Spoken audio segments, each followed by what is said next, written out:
Welcome back to another Explainer. Today, we're tackling a universal mystery that almost every single one of us deals with. Just picture this, okay? It's 3 p.m. You're sitting at your desk, your eyelids feel like they weigh 10 pounds each, your focus is completely shot, and you are instinctively reaching for that second, or let's be real, maybe third, cup of coffee just to survive the rest of the day. We all know the exact feeling, right? Well, today, we're going to solve the mystery of that heavy-eyed exhaustion together and look at exactly what is happening inside your body when the clock strikes 3. So I have to ask you this directly. Is that 3 p.m. slump just a natural biological rhythm? For decades, literally since the 9-to-5 workday became a thing, we've been told that this afternoon slump is just normal, a biological quirk we just have to put up with. But what if I told you that 3 p.m. wall isn't a natural rhythm at all? Today, we are firmly debunking that myth. Because that crash, it's actually a massive chemical reaction. And the fuse for that explosion wasn't lit in the afternoon, it was actually lit the very second you finished your morning routine. Okay, let's dive right into this biological detective story. Section 1. The Glucose Rollercoaster. The first suspect. To truly understand why you're practically falling asleep at your desk at 3 p.m., we actually have to travel all the way back in time to 8 a.m. Now, we all grew up hearing that breakfast is the most important meal of the day, right? And while fueling your body early is absolutely crucial, what you choose for fuel makes all the difference. It's kind of like the difference between running a high-performance engine on premium fuel versus putting the completely wrong gas in your car before jumping onto the highway. Take a look at these super common, supposedly healthy breakfast options: cereal, bagels, and even those popular fruit smoothies. Starting your day with these acts as a total saboteur. You're essentially giving your body a massive, unmitigated hit of glucose right out of the gate. Let's just walk through exactly how this plays out on the clock. At 8 a.m., you eat that bagel or drink that smoothie, and boom, you get a massive glucose spike in your bloodstream. By 9 a.m., you feel fantastic. Your energy is high, your brain is firing on all cylinders, you are ready to conquer the world. But then, as we creep into the afternoon, something shifts.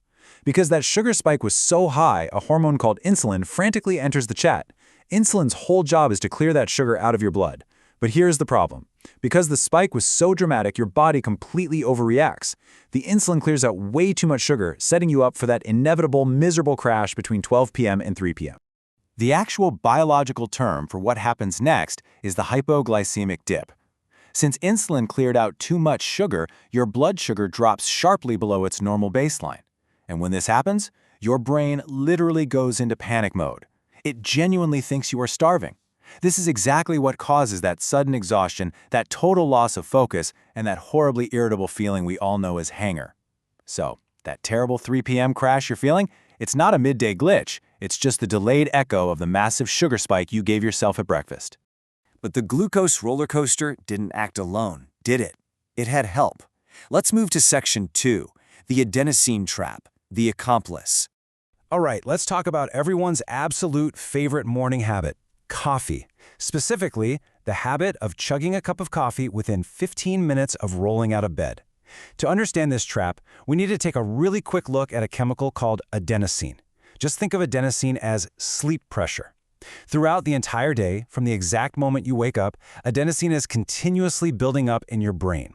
The concept is super simple. The more of these adenosine molecules you have attached to your brain's receptors, the sleepier you feel. It's essentially a natural timer ticking down to bedtime. Now, this brilliantly illustrates where we go so wrong with our early morning coffee. Caffeine doesn't magically remove that sleep pressure or wash it away. Nope. Instead, it just temporarily blocks your adenosine receptors. Drinking a huge cup of coffee the absolute second you wake up is basically like putting a piece of black tape over your car's check engine light. You can't see the warning, sure, but the underlying problem is still very much there.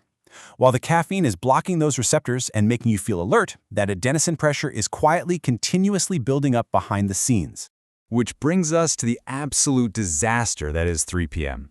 What happens when that morning caffeine finally wears off in the mid-afternoon? All of that hidden built-up sleep pressure hits your brain's receptors at the exact same time.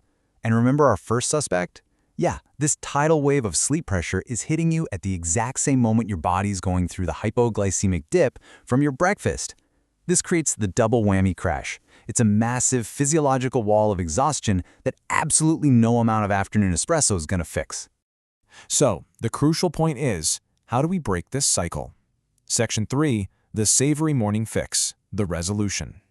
We are going to transform your routine from a sweet start to a savory morning using 3 super simple, highly actionable steps. Step 1, delay your caffeine. Step 2, prioritize protein and fats. And step 3, the fiber first rule. Let's break down exactly how you can easily implement these into your life starting tomorrow morning. Step 1 is to wait 90 minutes after waking up before you pour that first cup of coffee.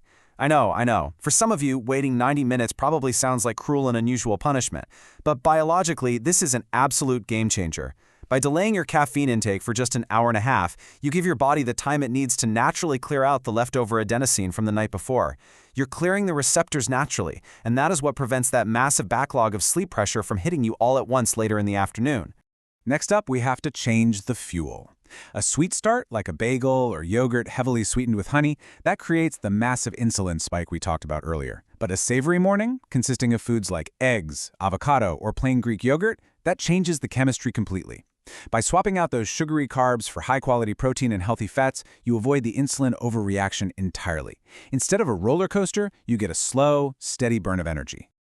Try to think of your daily energy like a campfire. If you build a fire using only paper and kindling, which represents our sugary carbs, that fire burns incredibly bright, but it fades incredibly fast.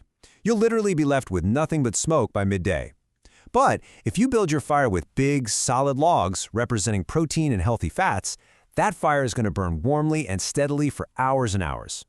Different macronutrients literally dictate exactly how long your daily energy fire is going to last.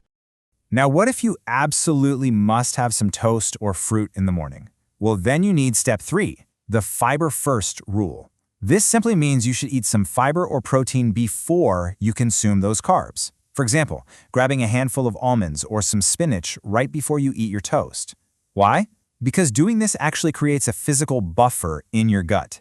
It literally slows down the absorption of sugar into your bloodstream, smoothing out that glucose curve so your insulin doesn't start panicking.